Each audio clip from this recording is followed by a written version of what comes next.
Bonjour à tous et bienvenue sur Les Numériques pour une vidéo un peu particulière. C'est un petit événement pour nous, on les a enfin, les Devialet Phantom Reactor. C'est pas des produits tout neufs, ils étaient en fait sortis en fin d'année dernière, mais voilà, c'était quand même des produits qui avaient vraiment beaucoup fait parler d'eux et on est très heureux d'enfin les avoir dans notre labo son pour pouvoir les tester. Alors rappelons ce que c'est, donc les Phantom, c'est des enceintes que tout le monde commence à connaître maintenant, qui ont fait vraiment la réputation de Devialet, des enceintes connectées avec un design extrêmement travaillé, qui existent maintenant depuis un peu plus de 4 ans. Et avec les Reactor, ce que Devialet a fait, c'est qu'il les a tout simplement rétrécis énormément, parce que vous pouvez voir que voilà, c'est tout petit, c'est très mignon. Alors par contre, c'est très lourd, c'est assez impressionnant quand on les soulève. Mais du coup, voilà, c'est plus petit, c'est un peu moins cher, on y reviendra à la fin, c'est pas gratuit pour autant. Et c'est censé reprendre à peu près toutes les qualités, en fait, de la Phantom, la vraie, la grosse, avec notamment beaucoup de points communs technologiques, notamment le plus important, qui est très lié aussi donc au design très particulier des enceintes, ce sont ces fameuses 2 plaques latérales qu'il y a sur les côtés de l'enceinte qui sont en fait les woofers. C'est une technologie que Devialet appelle Heart Base Implosion, rien que ça. En fait, voilà, ce sont des transducteurs, je sais plus ce que c'est comme matière, je crois que c'est de l'aluminium, mais un truc très particulier qui leur permet d'atteindre à l'intérieur de l'enceinte des pressions extrêmement élevées. Le chiffre qu'ils annoncent, c'est des pressions qui sont équivalentes à 179 dB SPL, le bruit équivalent à celui d'une fusée au décollage, rien que ça. Et ce que ça promet, ça, en fait, c'est dans ces petites enceintes d'avoir des basses surtout extrêmement impressionnantes. Et puis, bah voilà, on va le dire clairement, la promesse est carrément tenue. C'est vrai que quand on les écoute pour la première fois, ce qui est impressionnant, c'est voilà, cette quantité de graves qu'elles sont capables de fournir.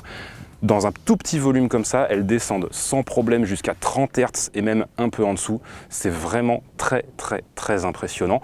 D'autant plus qu'elles le font à un volume extrêmement puissant. Là, les modèles qu'on a là, c'est Reactor 900, parce que le Reactor existe en 2 versions. Il y a la 900 et la 600, des chiffres qui correspondent tout simplement à la puissance d'amplification embarquée. Alors encore une fois, c'est des puissances annoncées, mais du coup voilà, les 900 sont 50% plus puissantes que les 600, et avec, on arrive vraiment à atteindre des volumes sonores qui sont très impressionnants. Et en plus, avec une dynamique qui est préservée tout le temps, avec une distorsion qui est très bien contrôlée, un petit peu moins que sur les grosses. C'est vrai que les grosses, on se rappelle que c'était vraiment limite, on n'y croyait pas quand on avait fait les mesures, on pouvait les monter au-delà de 100 dB SPL à 1 mètre de distance et on n'avait toujours aucune trace de distorsion. Là, quand on fait la mesure, on peut voir que ça monte un petit peu, mais ça reste à des niveaux très raisonnables. Donc tout ça pour dire que c'est vrai que ces enceintes, il faut quand même reconnaître qu'elles sonnent très bien et que technologiquement, elles sont très impressionnante.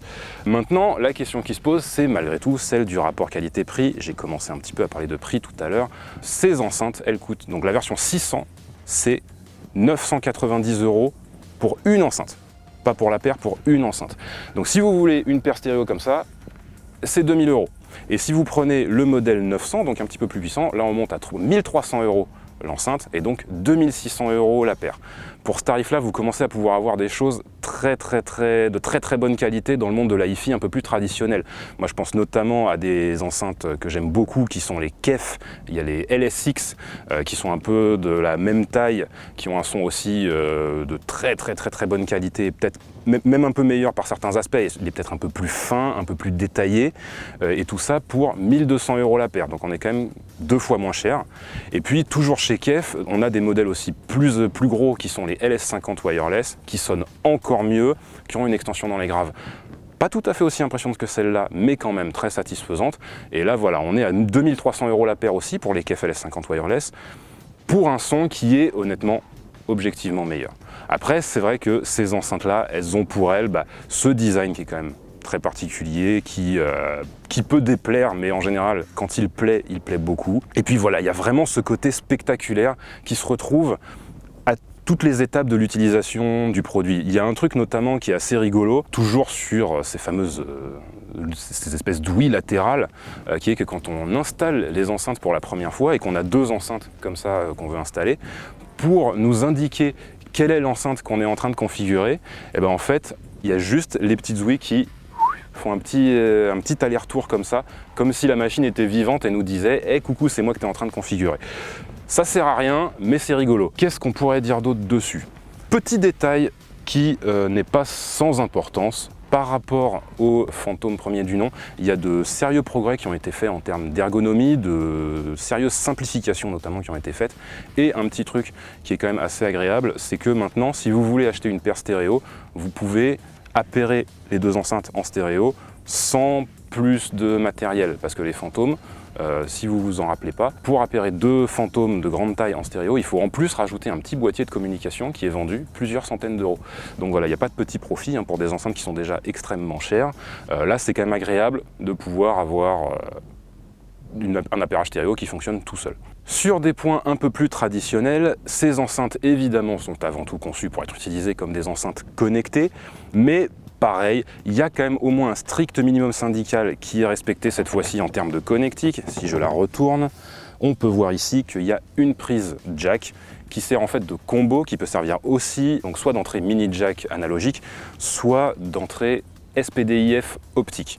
Alors c'est vraiment, quand je dis minimum syndical, c'est même un petit peu en dessous du minimum syndical, mais encore une fois, sur les Phantoms, les grosses, pour le coup il n'y a vraiment rien tant qu'on ne rajoute pas le boîtier de liaison, donc c'est quand même sympa d'avoir ça, c'est toujours mieux que rien. Au niveau de l'utilisation, alors c'est peut-être là en fait que j'ai été le plus déçu. Parce qu'il faut dire que donc voilà, ce sont des enceintes connectées et pourtant en termes de connectivité justement, c'est un petit peu short. En fait, ces enceintes, elles s'inscrivent pas dans un écosystème multi-room ouvert, c'est vraiment le système de Devialet.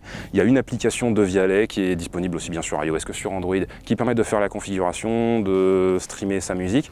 Mais quand je dis streamer sa musique, en gros, il y a trois façons de le faire. C'est soit via Spotify Connect, soit si vous êtes sur iOS via AirPlay, soit en UPnP, donc, ou DLNA selon l'appellation que vous préférez. Et notamment en termes de services de streaming, ça fait quand même très léger. C'est-à-dire qu'en gros, il n'y a que Spotify qui est compatible nativement. Pour tous les autres, si vous êtes sur iOS, vous pouvez toujours utiliser AirPlay. Si vous êtes sur Android, il faudra utiliser des applications comme mConnect ou Bubble UPnP qui vous permettront, avec certains services de streaming, d'envoyer votre musique via le protocole UPnP vers l'enceinte. C'est honnêtement un petit peu léger. Moi, j'aurais quand même bien voulu qu'il y ait un nombre très significativement plus élevé de services de streaming qui soient compatibles nativement. Et puis sinon, après, voilà, il y a toujours au pire la solution la plus standard qui est le Bluetooth. C'est dispo. Ça peut toujours servir. Donc voilà, tout ça pour dire au final que ces Phantom Reactor, je vais pas vous mentir, c'est un produit qui est très difficile à tester. Parce que des défauts, clairement, elles en ont.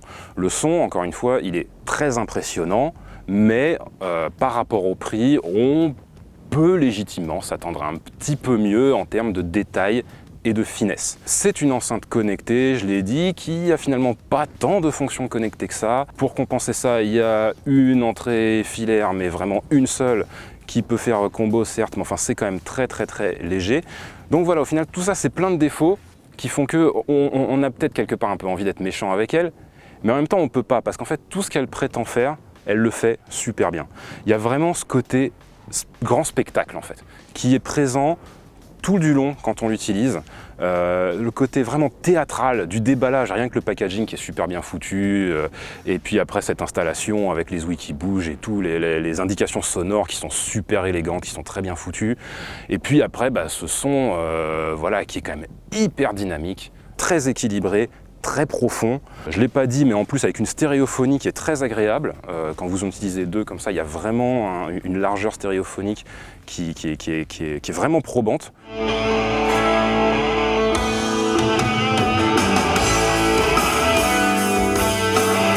Donc voilà, malgré tout, elles récoltent quand même leurs 5 étoiles. Parce qu'encore une fois, tout ce qu'elles disent faire, elles le font, et elles le font merveilleusement bien.